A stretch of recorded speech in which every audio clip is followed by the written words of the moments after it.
There are many people in the world who really don't understand. Freedom has many difficulties, but we have never had to put a wall up to keep our people in.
Welcome to the Leo Zagami Show with Leo and Christy.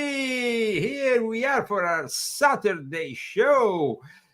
Thanks to our sponsor, the main one, and also the other ones. So who are our sponsors today, Christy? Aside from Dr. Faro, of course, with his wonderful products, which we will be discussing in a moment.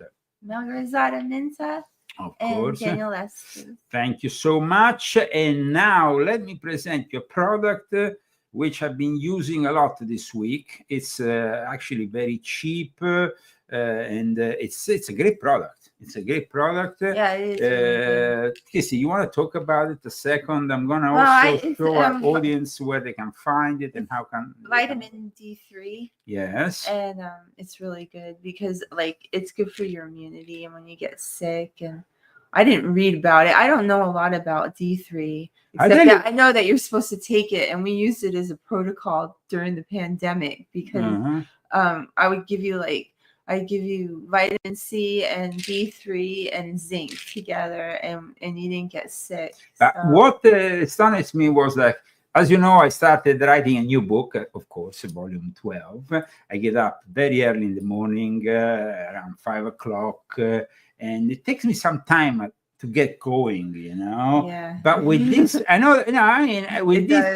takes some time because, you know, but with this vitamin D3, I don't know what's in it, but it's really... I guess you really need that. I need it. You see, it's $15. You get 120 capsules. Other ingredients, it has also extra virgin olive oil, non-GMO, of course, gelatin, glycerin, and water.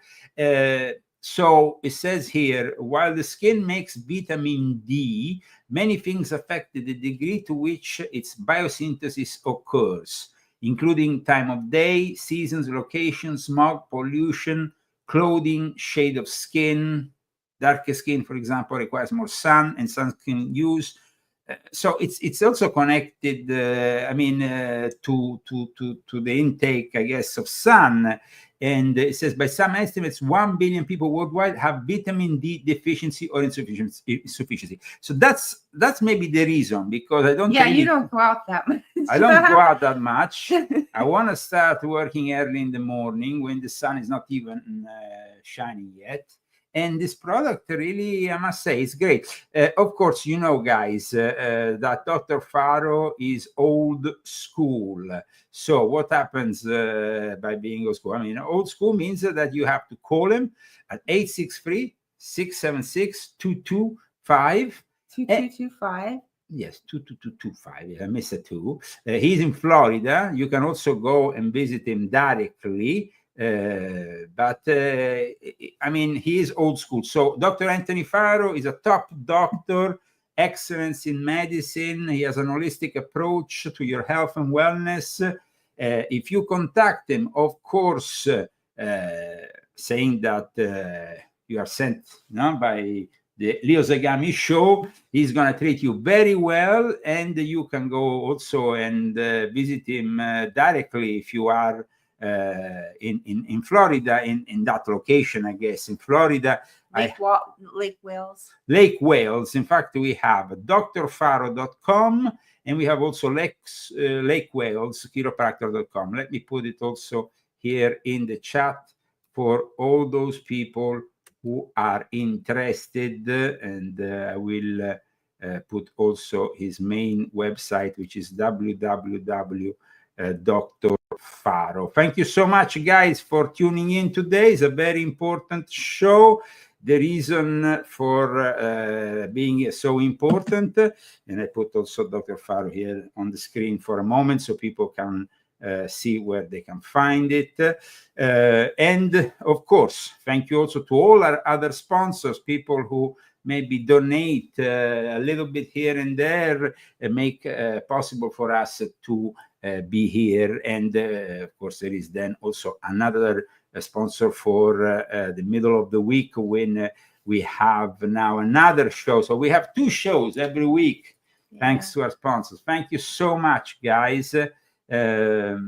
Somebody said that's about an hour from me in Florida. Well, Doug, you should definitely think of visiting Dr. Faro, because he gives me always some great advice health-wise. And I must say that I have been taking a lot of his products, also these supplements. We will be discussing them, of course, during the show. For the moment, anybody who wants to support our show, I want to put also the GoFundMe here on the screen, and let's discuss, of course, what is happening with Pope Francis, because last week we told you he's on his deathbed. We had inside information that even claimed he was in a coma. Then something strange happened a couple of days ago. It was like they were saying, "Oh, he's recovering," and they even claimed that the Prime Minister of Italy, Giorgia Meloni, who today has been also featured at CPAC, she claimed, "Oh, he's in very good shape. He reacted very well to my visit," but there were no photos of the visit. That was a lie. No video, no nothing.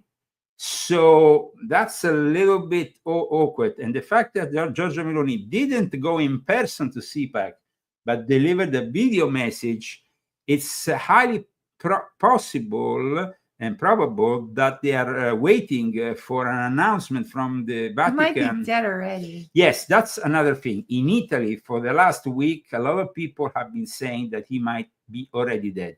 And I explained you in my last show that the Vatican doesn't always tell you when the Pope dies in real time. They tend to always prepare everything, and then they give this great announcement, and suddenly you have everything ready. The funeral in place, the hundreds of cardinals that arrive in Rome for the conclave and for the funeral. So everything needs to be tuned in.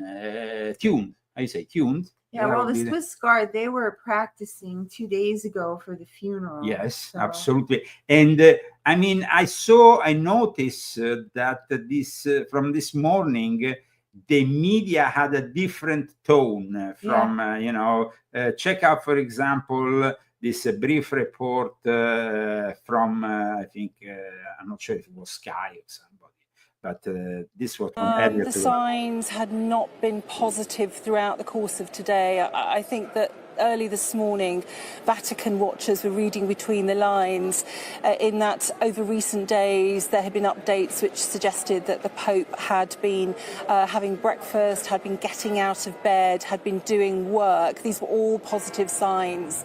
And then first thing this morning, there were just literally 4 or 5 words from the Vatican which said that he had had a restful night. And I think that people who've been following these updates 3 times a day now, since the Pope went into hospital on Tuesday with double pneumonia, quickly picked up on the fact that there was no comment about him having any breakfast. Vatican sources were pushed on that. They said they couldn't add anything more. Now, clearly, of course he can't have any breakfast. If it's true that he's in a state of if he's in a coma, he can't have any breakfast.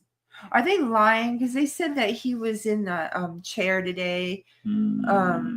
Like he said that. I mean, they said that it's been really weird that the visit, of a prime minister from Italy. Italy is considered, of course, the closest because, I mean, Vatican is basically a small enclave on Italian soil. And so the fact that they didn't show they didn't even show the prime minister going to the hospital. I mean, this is a hospital, guys. I know rather well because this is the Ospedale Gemelli where I was born. And actually, I'm about to celebrate my birthday in less than a couple of weeks on the 5th of March. And I was born in that hospital. So it is actually very unusual that somebody is born in that hospital. But because my grandfather was a senator, a politician, then they made a whole thing. So, and I was also born upside down. I was born with my feet. There was also a little bit of a particular kind of, whatever. In any case, a place of life and death, this Ospedale Gemelli. I remember once we passed in front of it and I showed it to you. We were there at Monte Mario, going somewhere, and I showed you where it was.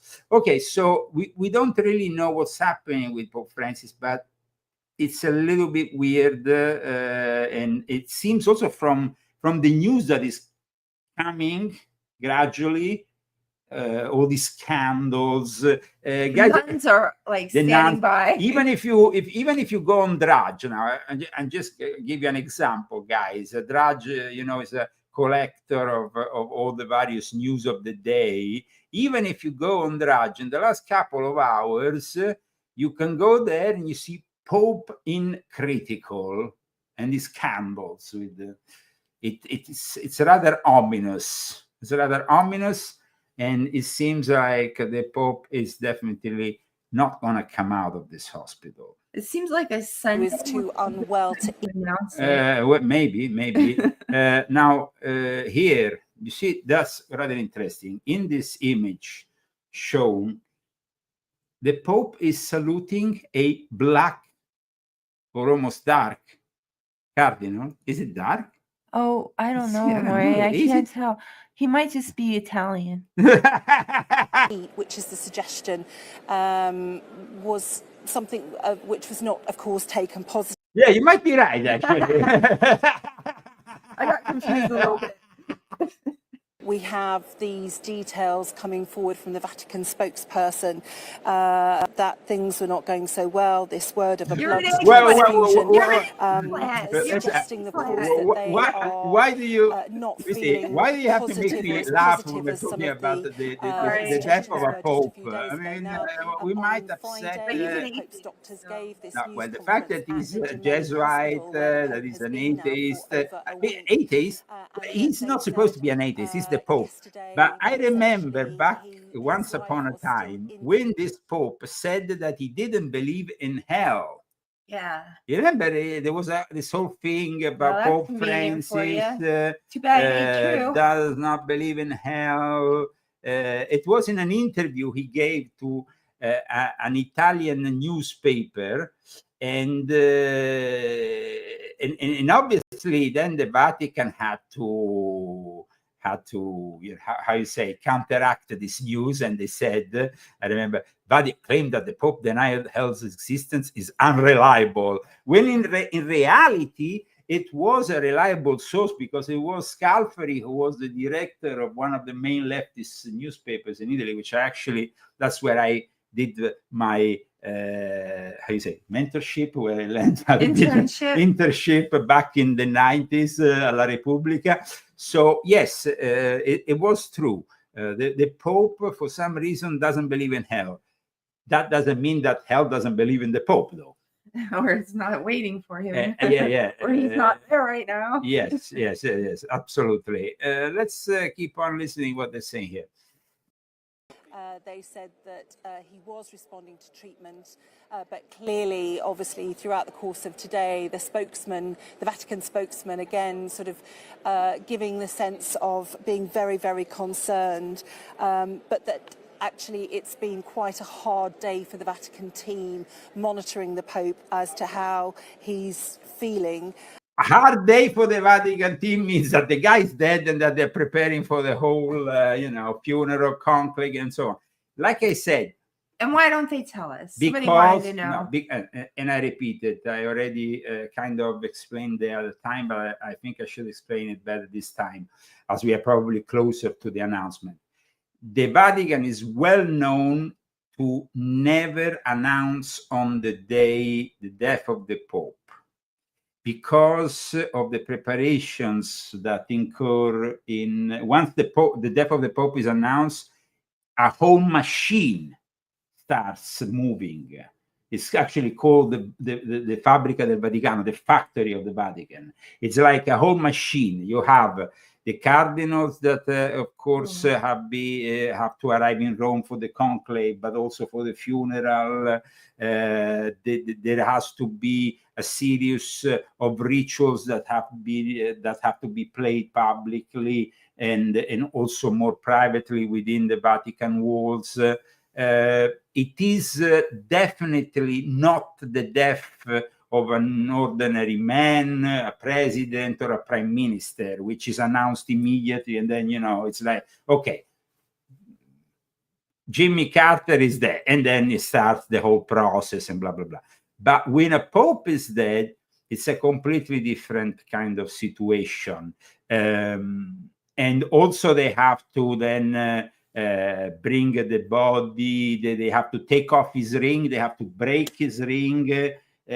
Because the ring is the one that is used as a seal in the documents. So then the ring has to be broken in two and taken off his hand. There is a whole process, guys, and of course, we don't wish anything bad to anybody, but this is simply how things are done in the Vatican. Is it a date?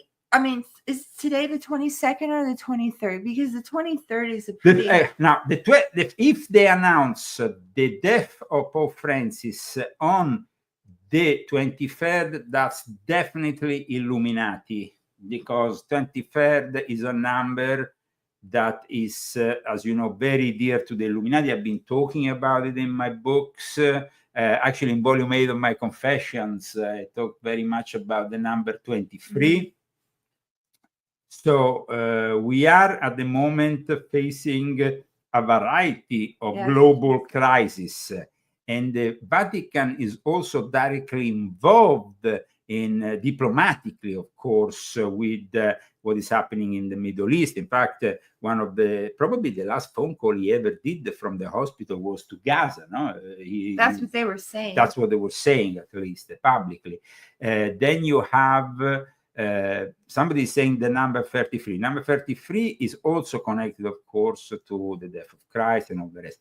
And the number 11 also, which is the key to all rituals, like Crowley used to say it. 11, 11, 11 is 33. But 23 has a specific connotation Can you go over it a little bit? Well, I think that before going over number 23, we should wait until the Pope dies or the announcement is made, because there's no point otherwise. There's just so many things that happened on the 23rd. Wasn't Hitler born on April 23rd? No, that's April 20.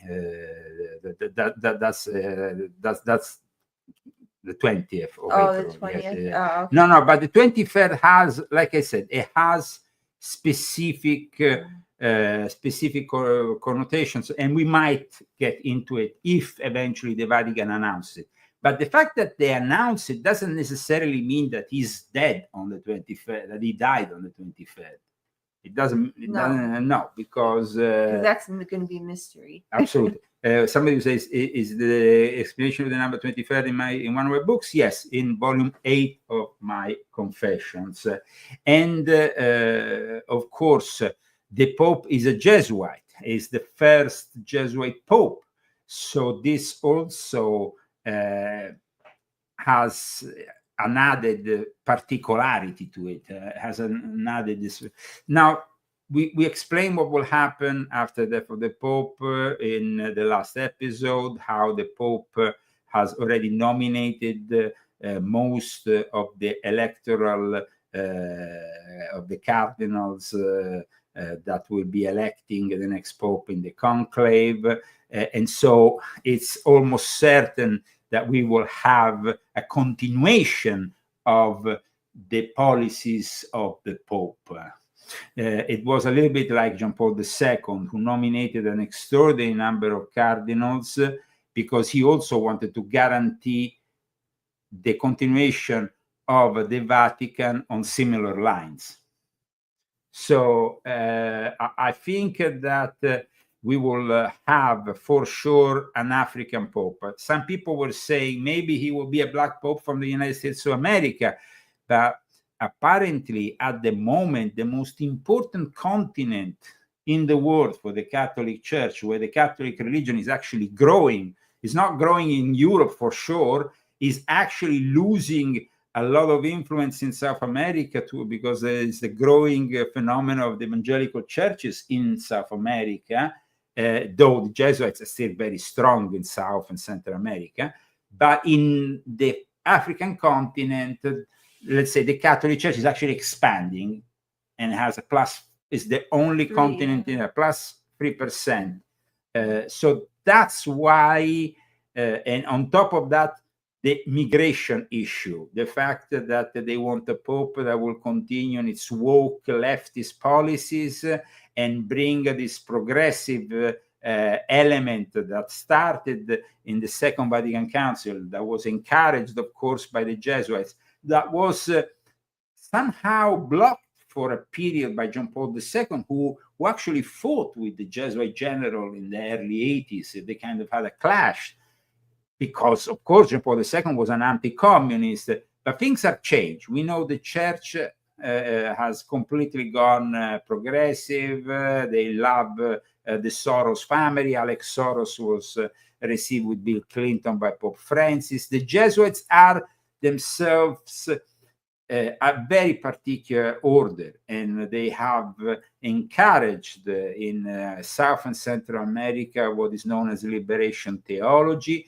And then, like I explained in volume 7 of my Confessions, in 1965, in December 1965, there was the pact of the catacombs made by all these South Americans, cardinals and bishops, and amongst them there was also a bishop known as the Red Bishop, who will become the mentor to Klaus Schwab. However, like I explained last week in volume 7, I also spoke about Cardinal Turkson, who is an African Pope, but is also very close to Klaus Schwab. Cardinal Turkson could be the next Pope. Some people, of course, say that the Ghanaian prelate might be a little bit too old because, but he's born in 1948. So he's still, let's say, for a Pope, rather young. Turkson has served as Chancellor on the Pontifical Academies of Sciences since 2022. That means that he has been able to follow very closely the development of the AI and robotics subject, which I've been discussing in my books. I've been discussing even in volume 7, but also in volume 9. I've been discussing, and of course, volume 6.66, which is a book dedicated to the AI and robotics and how they interact with the Christian faith, in particular the Catholic religion. So Peter Turkson might be the guy who has more of a chance to become Pope. However, if it's not him, other people are saying, oh, Cardinal Sarah, who is another black guy. But the difference with Cardinal Sarah, and this I would like we said the last time we spoke and we described it, and we talked also about that movie Conclave. This is not like in the past, and this is definitely not a Hollywood movie. And Cardinal Sarah was somebody who became an enemy to Pope Francis. He's of course he's African. He's a very important figure. But he is, let's say, a little bit too conservative. And in fact, he was very close to Pope Ratzinger. So they're not going to pick him then? No. It seems like too much of a conservative show. Like Pope Francis. Yes, somebody like Pope Francis, but also this guy has Peter Turkson, definitely all the characteristics for to become a new pope. Somebody will say, will the next pope be a trans? No, it will not be a trans. For the moment, we are not that progressive in the Catholic Church. But it would definitely be somebody who, Turkson, for example, has been very close to the LGBT people. He has been very much somebody close also, though, to the elites, to people, like I said, like Klaus Schwab. He has been able to work in various parts of his life, in various institutions of importance. Like, for example, between 2009 and 2017, he was the president of the Pontifical Council for Justice and Peace. He was, between 2017 and 2021, the prefect of the Dicastery for the Promotion of Integral Human Development. Now, all these elements might be able to facilitate his election. Remember, guys, Pope Francis has probably already arranged the whole conclave to right to the finest detail. And so there will be no surprises. I think there will not be that moment. You see, the conclave is characterized by this smoke. It's black or it's white, and people wait and pray and think that God is coming on earth to. No, guys, it's often a political thing. Yeah. It's often a political thing.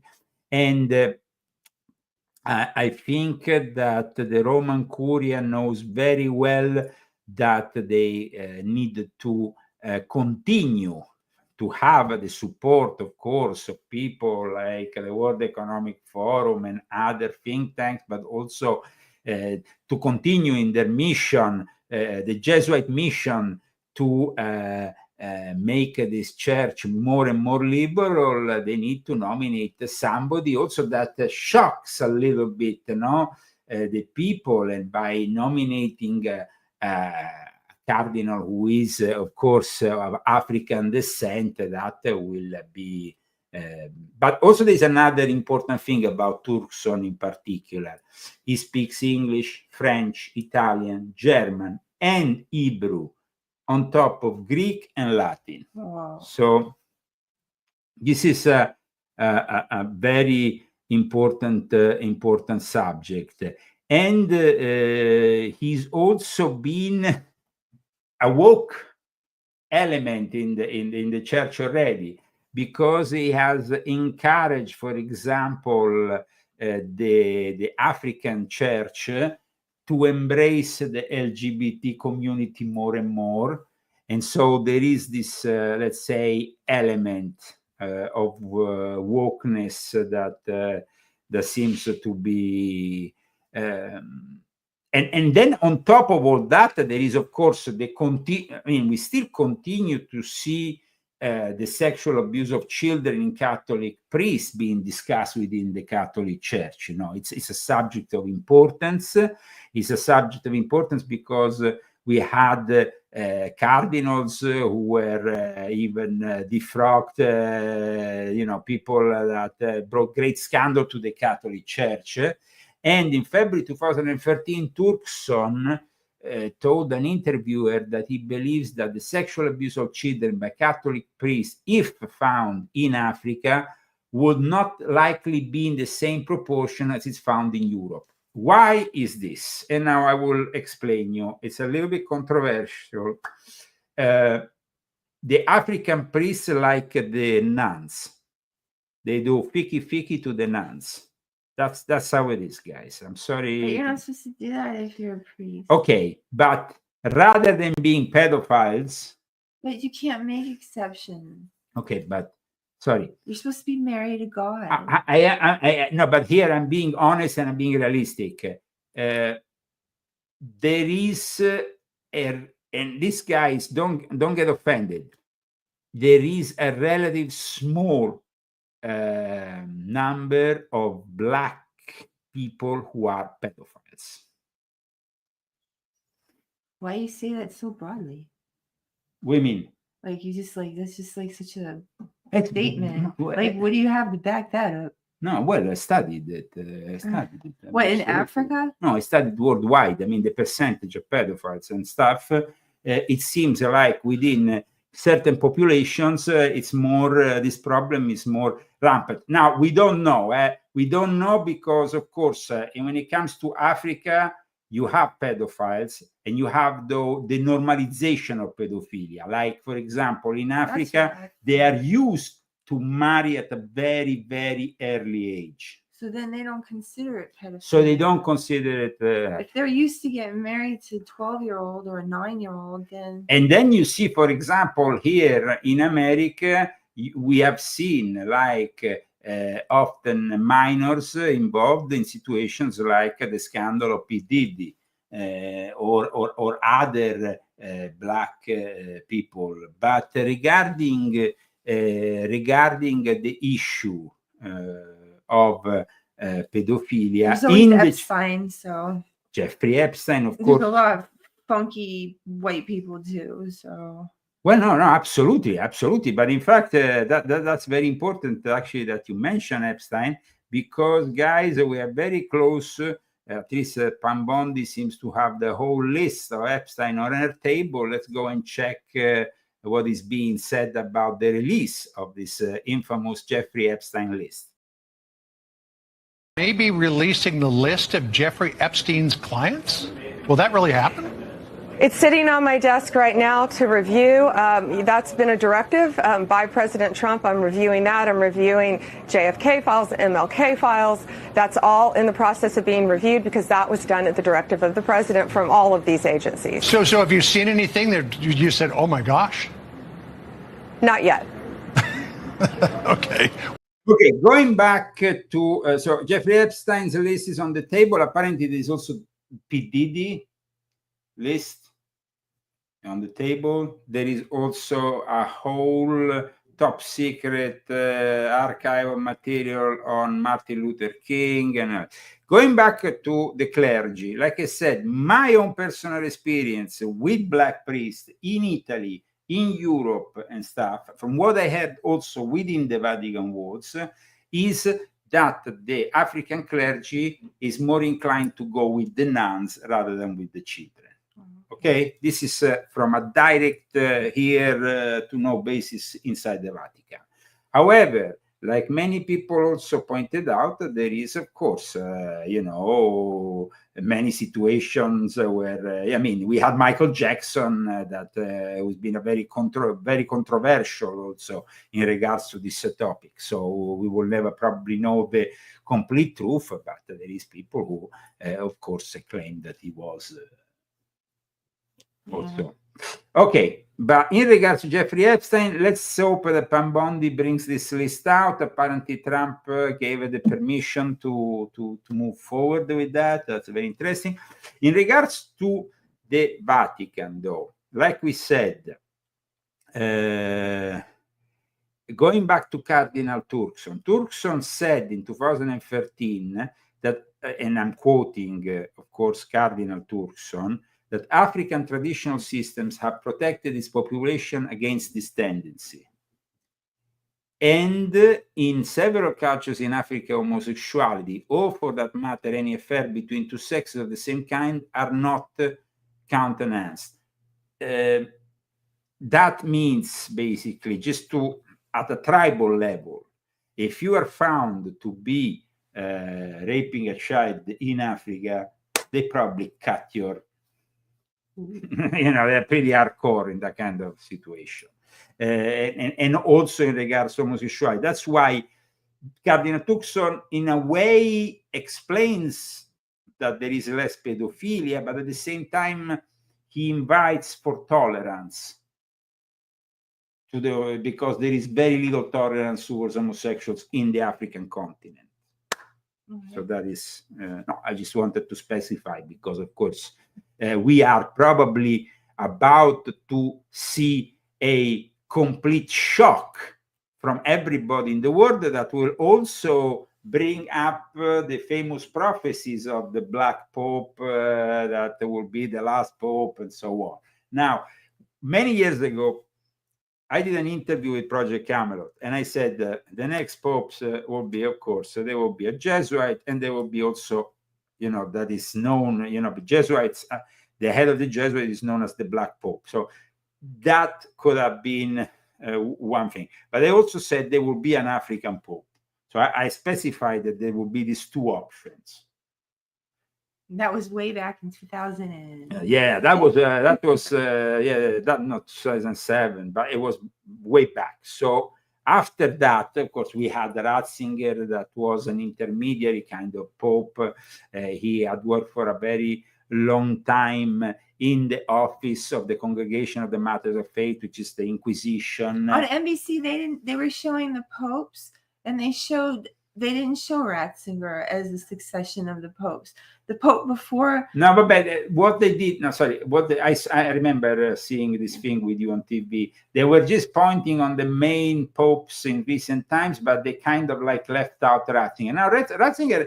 Let's not forget that Ratzinger became rather unpopular with the New World Order of pro-Islamists and LGBTQ and stuff, because though Ratzinger himself might have had some weird tendencies in private, he was rather conservative, and he openly criticizes. We don't know, there was that famous thing in Ratisbon in Germany when he criticized Mohammed, and that was really a big religious shock. It brought waves to the Catholic Church was at that point in the biggest controversy in recent times, because you can do whatever you want against Jesus Christ, but if you dare to criticize Mohammed, wow, the whole world comes down.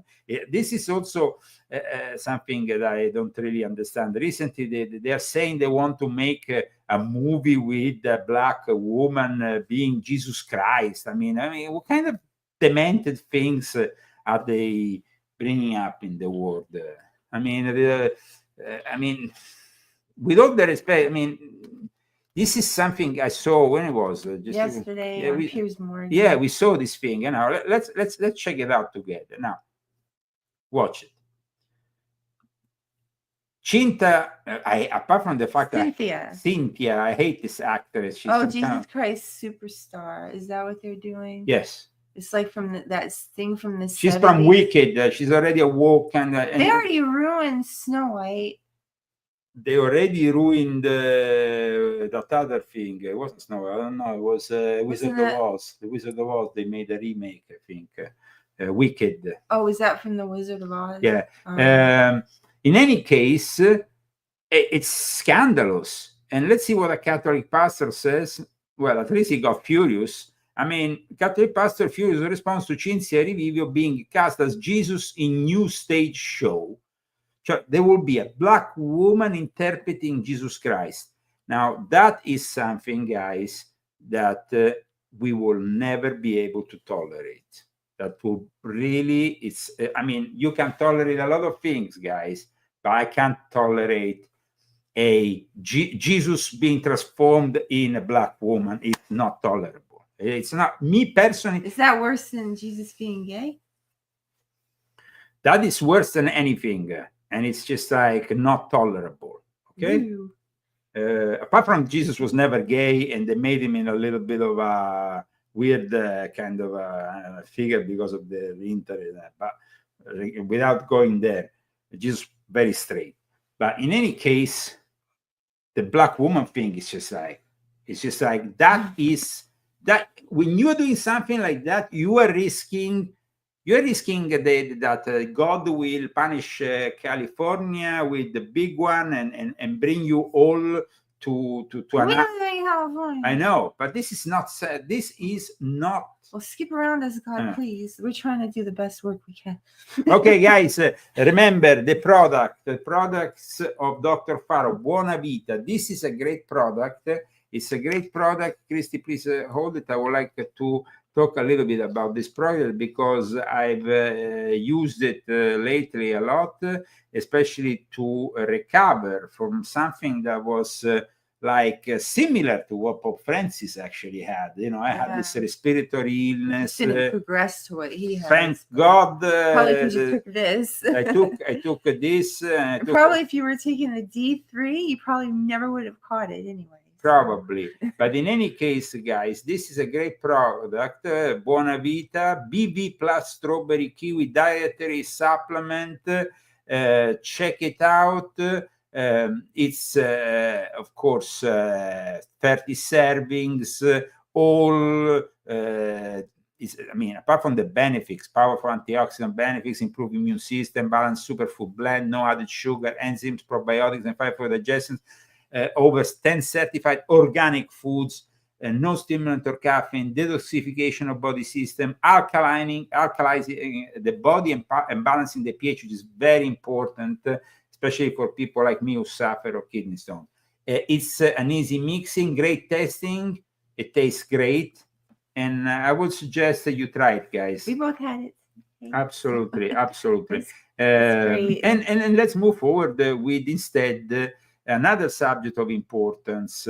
The Pope, of course, will probably die, and instead of disappearing, his presence will be felt in the next conclave, as we said in the last show, and it will eventually produce the Pope that will have to continue in this progressive evangelization, this leftist evangelization of the church. The church is still going to be woke after Pope Francis. So don't worry about it. But isn't the Pope the boss of the, is he the boss of the Vatican, or is there another boss, like a secret boss that nobody knows about?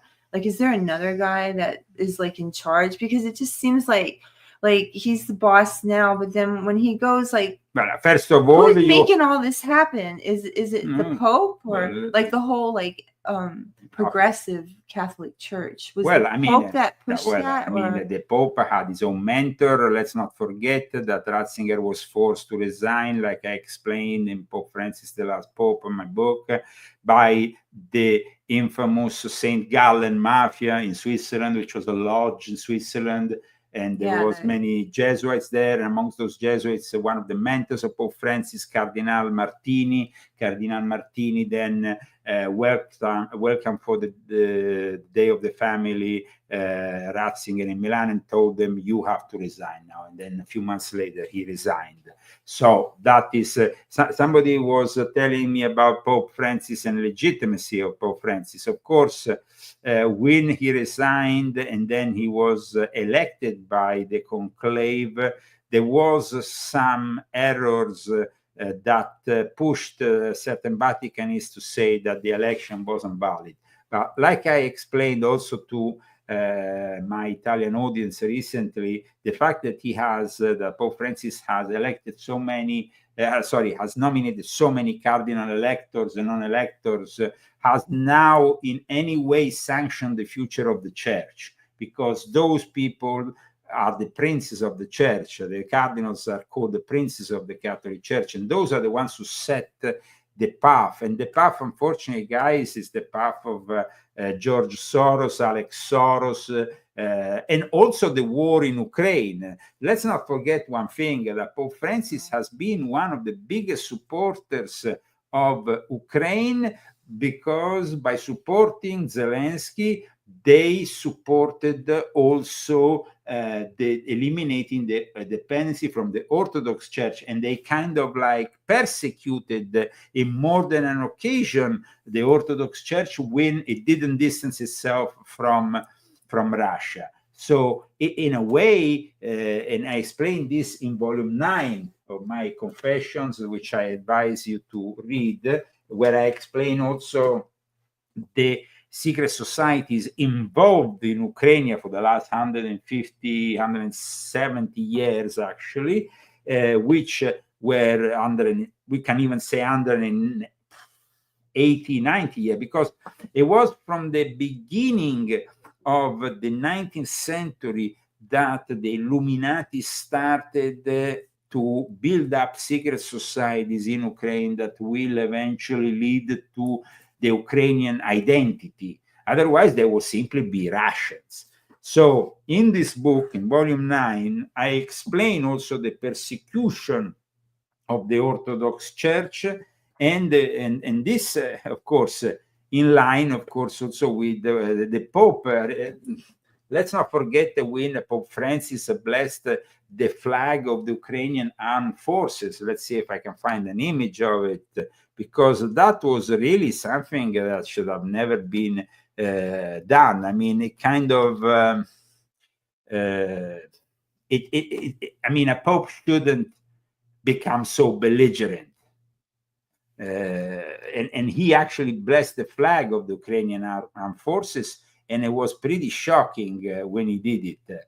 Here, let me show you I think the Pravda has actually a page still with this event that was very singular and very sad, because, I mean, a Pope should never show that he's actually supporting one of the two sides in a war like that, no? Yeah. And Holy Father, pray for us. Pope receives Ukrainian flag, and it wasn't any Ukrainian flag, but as you can see, it was an That looks very satanic to me. Well, it is actually an Ukrainian flag that, like I explained in volume 9 of my Confessions, is connected also to a specific Masonic order. Especially when the Pope kissed this flag in particular. Let me show you, after the massacre, the so-called massacre of Bucha, which was also very much of a construct. It was controversial, but it was also something that showed you who was behind this whole thing. So now that let me show, because we showed first that flag, and let me show you this one. This is even more important flag that the Pope kissed, and because this has even more symbols that are connected to a specific order of San Stanislao, which is a Masonic order that in the 90s brought back not only the independence of Ukraine, but fomented their anti-Russian stand. and it's an order, the Order of San Stanislao, which is very much connected with Poland also. So I can show you here. Stanislao is a Masonic, and actually, in fact, at one point they wanted to prohibit this order, and like I said, if you want to know more about this, you see here, being known by President the Grand Prior of Great Britain, Grand Master of blah blah blah blah blah, Order of Saint Stanislao. And one of the main people in this order, I mean, this order then is connected to MI6 and to United Kingdom. I used to know very well one of their senior members, Stephen, I think it was called Stephen Turner. He was a Mason from the United Kingdom Lodge of England. No, you never met him, okay. But he was a friend actually of at one point of Jonathan Voltaire. I met him. It wasn't really a friend of Jonathan. I met him in a lodge with Jonathan Voltaire. But I mean, if you want to know more about the development of all these orders, Volume 9 will definitely give you all these elements. So the Pope is no saint. The Pope has been actually a warmonger. The future Pope, like we said, is going to probably continue in line with the old Pope. And in the meantime, of course, we were also supposed to discuss, and we might discuss now for the next 15-20 minutes, this subject is very important, the elections in Germany. Because, guys, Sunday, the 23rd of February 23, there is the elections, the federal elections in Germany. And this is a very important moment. First of all, of course, guys, remember that we will thank our sponsor that make possible this show. And for this reason, I want to thank in particular Dr. Faro. Dr. Faro, who has a variety of interesting products. And apart from this product, there's also this other product here, Christine, which is BB Express Power. And it's also a very interesting product that I suggest you get. Very good quality product. I have a whole presentation here of this product here. Casey, you want to read it because I need the glasses key anyway. benefits are it has powerful antioxidants, improves your immune function, balances your it's balanced superfood blend, Yes. no added sugar, enzymes, probiotics, and fiber for digestion, over 10 certified organic foods, no stimulants or caffeine, detoxification of body systems, and you can alkalize your body and balance your pH. So thank you great. so much, guys, Health is important. for following the Leo Zagami show and for helping us making this show a great show. We have now also some great sponsors, and we are very happy with our sponsors because they actually produce quality. But you read the wrong one. You read the strawberry one. You should have read the VP Espresso one. Oh, well, you handed me that. In fact, I was hearing it. I know, it's like, it sounds like the other one. Yeah, no. Please read this. Because It has powerful antioxidants and supports immune function, over 45 different superfoods, no wheat, dairy, preservatives, or MSG, enzymes, probiotics, and fiber for digestion, alkalize body, and balance pH, and supports detoxification of body systems. And the guys, of course, this product is something you can find at the website that I'm going to put now in the chat, and I'm going to also put in this on the screen. It's a great product, and here you have all the details of this product on this page. Alternative Care of Dr. Faro gives you all the, and also the great ingredients of this product, by the way. Because My sister was very impressed. Yeah, it's a really great ingredient. Okay, let's move forward with, of course, our show. We still have a lot to discuss in regards, in particular, to the German elections. Let me explain the German elections in a nutshell so people will understand. First of all, you're talking about Germany. Germany was reunified, of course, after the Cold War. That was the great moment. Ronald Reagan bring down the wall was brought down, and blah blah blah. It was great. It seemed all great. But Germany was kept separated since 1945 because they had been Nazis. They had some particular tendencies. And what we are seeing now is not actually Alternative for Deutschland we need to fear, but rather the CDU-CSU, which is the Christian Democrats. And I want to explain this very quickly so that people understand what we are talking about. Now, for the last few years, we had a coalition of all these left-wingers headed by Olaf Scholz with the Social Democratic Party of Germany. And of course, he has failed, after the stability that Angela Merkel brought. But Angela Merkel, let's not forget, she was, yes, leader of the CDU-CSU, but at the same time, she had a past in Eastern Germany with Stasi as a secret agent. They say that also Olaf Scholz was a Stasi agent. So now what's going to happen tomorrow, on the 23rd?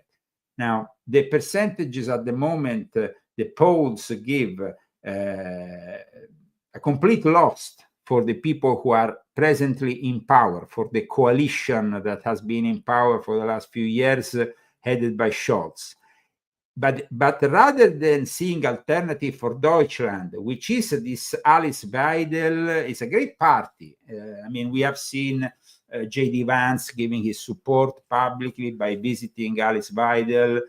We had also Elon Musk, of course, giving a lot of space on his platform and interviewing Alice Weidel, and also intervening in what was a public rally of Alice Weidel. Alice Weidel is born in 1979. She's a brilliant German woman from a bourgeois family of Western Germany. She lives in Switzerland, but she is lesbian. So this is a very conservative party. But at the same time, you have Alice Weidel, who is also a representative of the LGBTQ community. So Germany, guys, is very open-minded. So in the end, the Alternative for Deutschland doesn't have a problem with Alice being the head of this party. She's a brilliant economist. She managed to make her way into because of her, she's a brilliant, really brilliant woman regarding to the policies, I must say. Now, regarding though the fact that she's going to win tomorrow, that's another thing. I don't think that Alternative for Deutschland is going to win, and unfortunately, it's going to be it's going to be this guy here who is the disciple of Angela Merkel. Is like the CDU was defeated after 20 years of Angela Merkel. The CDU was defeated once Angela Merkel left the situation. But this guy is bad news. So Alternative for Deutschland is definitely gonna win 20%, but it's not gonna be a landslide because CDU is 30%, and CDU has already said they're not gonna give Alternative for Deutschland any possibility of an alliance, because usually these are coalitions that are forming the Bundestag. But they said, no. Actually, I would like to make you listen once again. I think that we had already listened previously briefly to this guy before, Merz. But I think it's important that we listen to him now, because this guy that I just showed you might be the new German chancellor, and he is unfortunately bad news because he is more not. People are saying Alternative for Deutschland reminds us of the Nazi party and all that. That's not true. That's not true.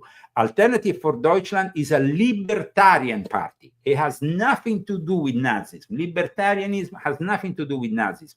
While instead, the CDU traditionally is a party that has always had links with the old Nazi.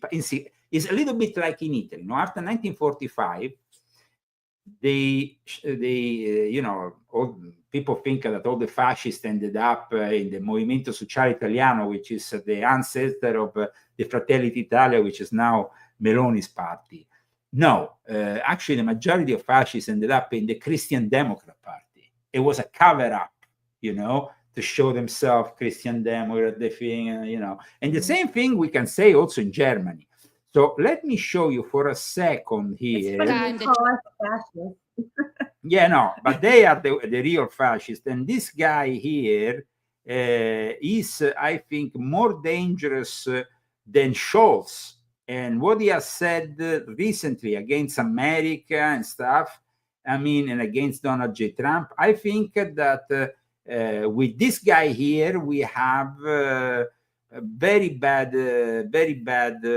guy in power in Germany who is not going to bring any. A lot of people are expecting Germany to suddenly turn, all for Alternative for Deutschland, but they don't understand the way the German mentality works. I think that Alternative for Deutschland might win in a landslide at the next elections. It's going to grow to an unprecedented 20% in this area. We're talking about a party that didn't even exist until some time ago. It's a very brand new party. But let me show this guy who was already greeted as the chancellor at the Munich disaster where J.D. Vance participated. And I think that it will be very important for the people to have a look to this guy. The view, which was let me actually put him here a second, and is because listen to who could be the next chancellor here. So first of all, many thanks for your compliment. Because here it was like vision for a peace in Europe, a peace in Ukraine. Yeah, because they introduced him actually as we're gonna have a bad result, but it's equally. So here we are talking, guys, about the most influential election in Europe taking place this weekend. It's the last hope for the woke. It's the last hope for the woke. In fact, you can actually go and check even the American news that they are talking about it. And it says, shocked by Trump, Europe turns its hopes on Germany. So the last hope that the woke have to survive in Europe is to win on a landslide, or at least to keep Germany under their control. See? So this is what they are. But let's see this Merz guy. Chairman. It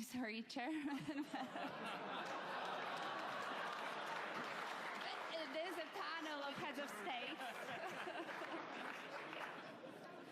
It is a panel of heads of state. Of course, Chair Merz. You see, this error that was done there might have not been an error, but might have actually been a way for the Munich Security Council to say he's going to be the next chancellor of Germany. We overstated how important for a joint European response is Germany. What is your vision? What is your vision for a peace in Europe, a peace in Ukraine, and of course, a defeat of Russia? So first of all, many thanks for your compliment. But there are still 60 million voters between you and me. So if you allow, I would like to set up the bigger framework we are working in, actually. And there is an elephant in the room here. And the elephant is the transatlantic relationship. And I think I should give some brief comments on what we have heard yesterday and today on our relationship. My first comment goes to the outcome of the elections. We respect the presidential elections and the congressional elections in the US and we expect the US to do the same here. My second comment goes to our shared values and shared powers. We stick to the rules which are given by our shared values. There is no shared values, and this is something that actually J.D. Vance has brought up again at the CPAC. There is no shared values with these Europeans, guys. They are completely out of their minds. This is the truth. They are completely out of their minds. They continue with their censorship. And actually, J.D. Vance said something very interesting at the CPAC, which I think that people need to hear in regard to these shared values. Because I repeat, we have been talking about shared values with Europe for a long time. But if these shared values don't exist, well, like Vance said, then there is no point for the American taxpayer to continue to pay. Why should we pay? You know, when giving that speech, what does this mean with the U.S.'s relationship with Europe? Well, look, obviously, we're going to continue to have important alliances with Europe, but I really do think the strength of those alliances is going to depend on whether we take our societies in the right direction. Think about this. Germany's entire defense is subsidized by the American taxpayer. There are thousands upon thousands of American troops in Germany today. Do you think that the American taxpayer is going to stand for that if you get thrown in jail in Germany for posting a mean tweet? Of course they're not, right? So the point that I try to make to our European friends, and I think that they're our friends, I believe that, I know President Trump does, is that friendship is based on shared values. You do not have shared values if you're jailing people for saying we should close down our border. You don't have shared values if you cancel elections because you don't like the result, and that happened in Romania. You do not have shared values if you're so afraid of your own people that you silence them and shut them up. So let's have shared values. Let's defend democracy. Let's have free expression, not just in the United States, but all over the Western world. That is the path to strong alliances in Europe. Bravo, bravo, bravo, bravo. Very good, J.D. Vance, once again condemning Europe, but there is no shared values because they even went on TV on 60 Minutes, the German legislators, and they explained that it's like Italy. You can't criticize people online because the police arrives at your door, breaks down your door, and arrests you, just like it happened with me. Yeah. I mean, we had direct experience, me and Christy, of these so-called shared values that don't exist in Europe. Italy is no better than Germany at the moment. They have the same laws, and Giorgia Meloni is a fake, guys. Let me tell you, Giorgia Meloni is a fake. She went there at the CPAC saying, we in America are shared values. She needs to get herself out of here because she's not American. No, but the thing is that she was talking about liberty. Listen, guys, I can't even go back to Italy. The police went and interrogated my mother in December. Yeah, and she has cancer. And they interrogated my mother, asking where I was and that I should present myself with a lawyer if I go back to Italy. He didn't do anything. I didn't do anything. I just write my books and I write my articles. He wrote against the Vatican. So these are the shared values. Francis, you know where you're going. Well, but there is no shared values. So this guy in Germany, who we are, of course, figuring out he might become the next German chancellor. Well, this guy is dangerous, much more dangerous than any supposed Nazi in Alternative for Deutschland, who's actually, they are not, they're libertarian and they want the liberty of the individual. They don't want the censorship. Alice Weidel and Alternative for Deutschland doesn't want censorship, but this guy wants censorship. He looks like he does. So he's not going to be any better than Scholz when he arrives in power tomorrow. Institutions. This includes our own legal approach to deal with, for example, published information and opinions. Free speech remains free speech and remains part of our open democratic society. But fake news, hate speech, and offenses remain subject to legal restraints and control by independent courts. Legal restraints, independent. This guy is the real Nazi, not Alternative for Deutschland. If Germans go and vote for CDU, CSU tomorrow on the 23rd of February in Germany, well, you deserve Germany. You deserve your decline, and you deserve, like the rest of Europe, to sink into oblivion and have the whole of your population. Because the thing is this. America is making Europe understand. We have 100,000 of our soldiers in European soil. We spend a lot of our tax money for these assholes. They don't defend their values. Well, they don't defend their values. That means we are not gonna defend them, and that means there's so many bases but in fact, if we take away our bases, yes, in fact, you grew up in Germany, no? Yeah, you on an army base in Germany. If, for example, I give you an example here. If, for example, we take away our bases and we don't defend Europe, they will be forced in spending 10% of their GDP, whatever it is called in English, 10%. They don't have the money, guys, to wage war against Russia, but they don't even have money to actually defend themselves. So this is the truth here is that they don't have the money, and they keep on bluffing, saying, oh, we're gonna do it on our own, we're gonna have our own thing. Guys, they are bluffing. They are absolutely bluffing, because if they wanted to build the same kind of army that we are providing them at the moment, they will need to spend 10% of their GDP each year to catch up for the next 20 years.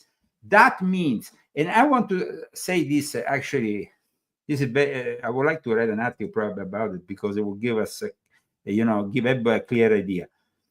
We as Americans are spending money for having 100,000 people defending the supposed values that we share with these assholes, okay? That don't exist. We don't have any values with people like them who do censorship. And so at this point, we take away our forces, and they will be left spending 10% of their GDP. They can, at the moment, they're not even spending 2% of their GDP, and they're complaining about it. If they spend 10% of their GDP, they will be bankrupt. Europeans will go back to 1946, just after the war, and without a Marshall Plan from America, they will be bankrupt. So this is what's going to happen here. Don't they know that, though? No, they seem to be, let this asshole speak, and listen to this asshole. Watch. I think I should say that in front of the events which took place in DC yesterday, we would never kick out a news agency out of the press room of our chancellery.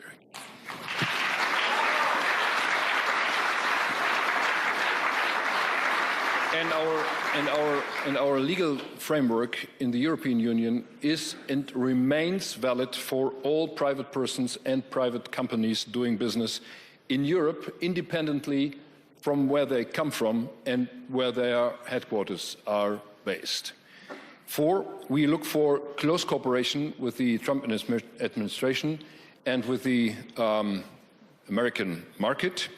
And we strongly believe in free trade, open markets. And that's the reason why we would like to see tariffs brought down to zero as fast as possible. We don't believe in... They want tariffs brought down to zero. Who is this fucker to say he wants tariffs brought down to zero? Well, us? Yeah.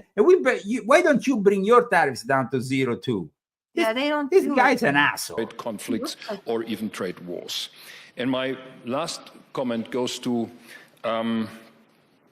the foreign security policy. We know that we have to catch up quickly our expenses on defense. And we know that this is triggered by the events we are seeing since 3 years now. But I fully agree with Mette Fredriksen and others here on the podium. By the way, I wished all the Social Democrats in the European Union were as clear as we have heard here from the podium, by the way. But this is something which is not challenging just the territory of Ukraine. This is challenging the entire political order which we had set up after 1990. So this is the reason why we are standing behind Ukraine, not just because of Ukraine. Listen, you can stand behind Ukraine and you continue to stand behind Ukraine. Who is this guy? Well, he might become tomorrow the next German chancellor. That's why I showed you this asshole. And he, I know that a lot of Americans are hoping that Alice Weidel, an alternative for Deutschland, and I'm sure that they're going to do well. But because I know Germans, I worked in Germany. My wife grew up in Germany. No, you grew up on a military base, and I actually, I mean, you were actually I'm German too. Also. Yeah, you are part in Germany. But we also met at that time the president. No, Chancellor. Helmut Kohl. I met. You met Helmut Kohl back in Kohl. the days. I remember. He came to our school and I met him. I was an ambassador for the school of all the schools in the military system in the armed forces. So I got to meet him. So tomorrow on the 23rd, win the German. If this guy wins, as everybody is stating, and like you saw also almost announced by the Munich Security Council, if this guy wins, it's bad news for America. Bad news for Germany, and Alternative for Deutschland might win in a few years, because of course then at that point the people who voted this time, this asshole, will realize that they did a mistake. Yeah. But then they will still have to keep him for a number of years. It's like kind of like with Biden. It's a little bit like Biden. So let's see, of course, how things are going to develop tomorrow, when probably we might even have the announcement of the death of Pope Francis. Now, this will be very interesting if it all happens on the 23rd, and at that point, we definitely need to dedicate another show to the number 23 if that happens. In any case, thank you so much to our sponsors, who are, Christy, who are our sponsors aside from Dr. Faro? Daniel Estes and Malgris Araminta. And, of course, Dr. Faro with his Buona Vita products that you can find, and they are great products. Remember, guys, Dr. Faro is old school. He doesn't he doesn't have an online shop. You call him directly, and he's gonna help you out once you call him. I mean, he has, of course, a secretary, whatever, is gonna take your call. I'm gonna show you here the website. There is all kinds of products. You have the contact section of this website, but you have also especially a phone number, 863-676-2225 for Dr. Faro, top doctor, excellence in medicine. Thank you so much, guys, for following us today. The Leo Zagami show was pretty, was a lot of stuff today to discuss. I had an article, but I don't. Yeah, no, actually, you. Well, no, I was supposed to do it last time, and I didn't. No, but we're gonna do it next time because it's very important. It's actually, I can just do it right now. Yeah, no, because it is regarding the 15-minute city. But I'm supposed to say. No, but you are doing it. But I want to say this is a subject which I discuss in 2 of my books, volume 7 and 9, and you all heard about it. And look at how this is a local newspaper. 15 minutes. They are building them here in the Coachella Valley. They're like, why are all these like buildings coming up all over, these apartment buildings? Like they're going up really, really fast. They're going up so fast that people are wondering what the heck is going on. So they wrote this article about how they're building these. They want to build 15-minute city in Coachella Valley, and that means like a 15-minute city is a city where everything is within 15 minutes of your domain where you live. And so with all those people that became homeless on the fire and stuff, I mean, that could be, if it was, you know how we think, but I mean, this could all be because of that, and guys, there is evidence that the fire in LA might have been arranged by this weird phone call that I'm going to make you listen. A leaked phone call just happened just a moment before the fires started to expand, there was this leaked phone call with Karen Bass that defends her trip to Ghana and said something really cryptic and ominous at the end of her call. Listen, it lasts only a few seconds. My trip, just so you know, I'm missing 2 work days. That's it. And if President Biden extends me an invitation, I took it. And hopefully you can read in between the lines. But I would just appreciate and it's hard for me to tell you this, but hold tight. You will understand soon.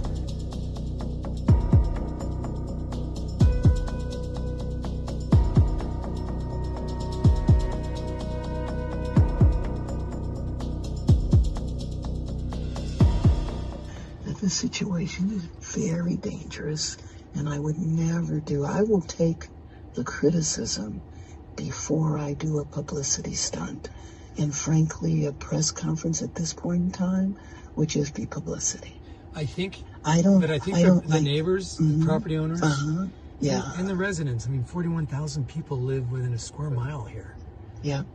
2 families share a 1-bedroom apartment. But they want to hear that something is going to be done. They want to know it's recognized. But they want to know it's recognized. Exactly. But if I have a choice between that and compromising something, I just have to go along with it. It's not my area of expertise. I want to make sure that you are safe.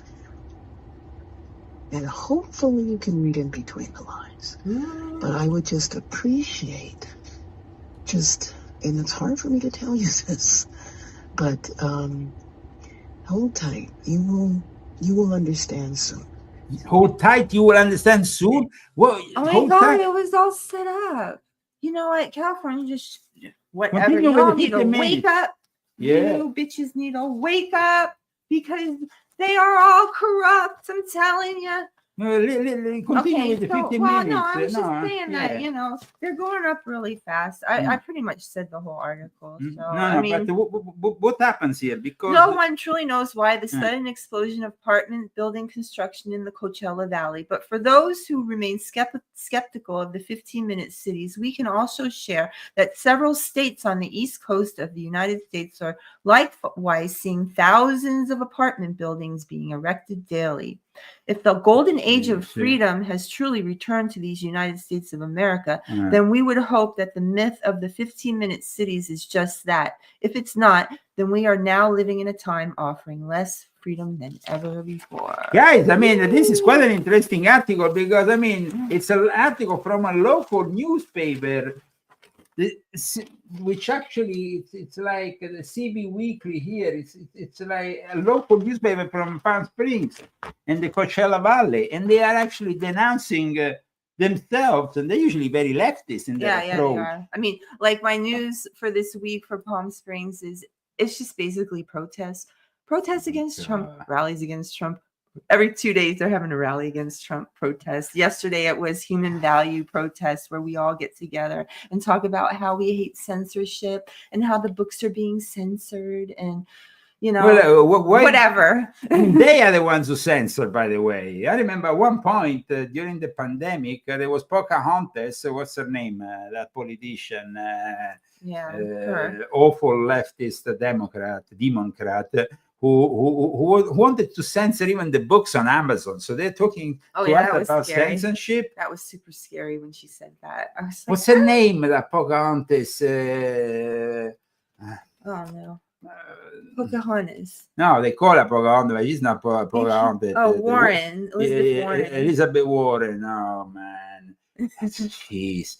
Okay, guys. In any case, thank you so much for tuning in today.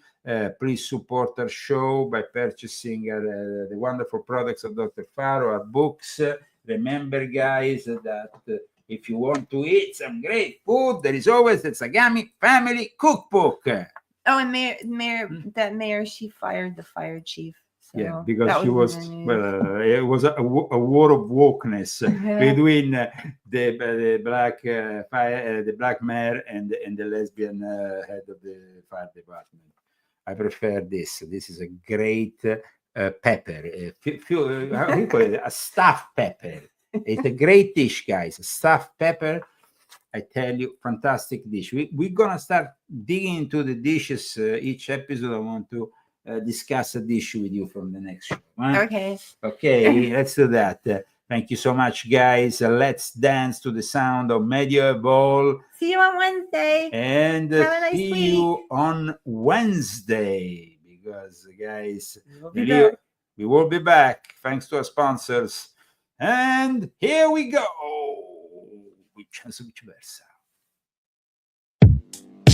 In that time, our world has taken so many steps in the wrong direction.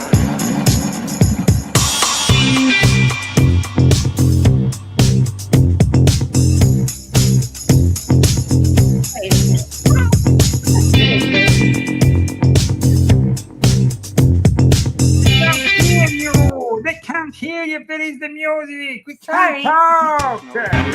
Social organization, dehumanization, even negative utopia, science, technology, social organization.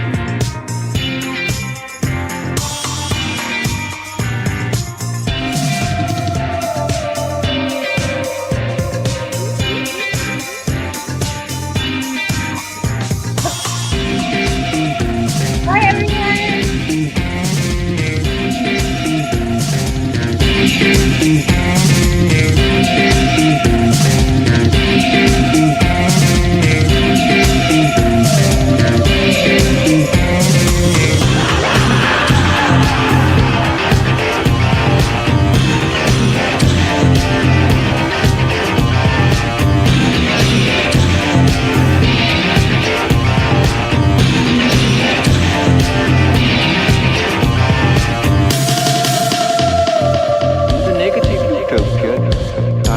Technology, social organization, dehumanization.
Technology, social organization.